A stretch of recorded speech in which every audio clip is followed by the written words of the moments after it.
If your Lysol spray suddenly stops working, don't throw it away just yet. This is a very common problem with spray bottles. Most of the time, the bottle isn't actually broken. The issue is usually a clogged nozzle or blocked tube. In this video, I'll show you a quick fix that takes only a few minutes. First, try pressing the spray trigger a few times.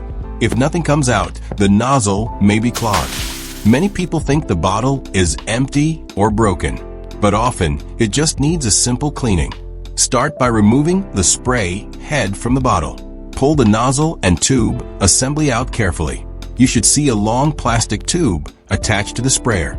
Check the tube to see if it's bent or blocked. Sometimes the tube gets twisted inside the bottle. Straighten the tube if needed. Next, prepare a small bowl of warm water. Place the tube and sprayer into the warm water. Pump the trigger several times while it's in the water. This helps flush out any blockage.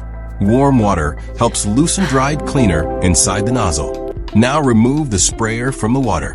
Take a close look at the spray tip. If you see dirt or buildup, clean it gently. A toothpick can help clear the tiny hole. Be careful not to damage the nozzle. After cleaning, rinse the sprayer under running water. Shake off any excess water.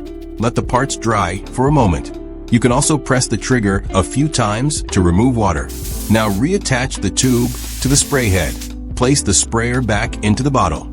Screw the cap tightly onto the bottle. Give the bottle a gentle shake. Now try pressing the trigger again.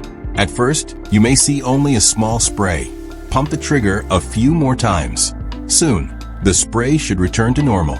You should now see a smooth mist coming out. That means the nozzle is working again.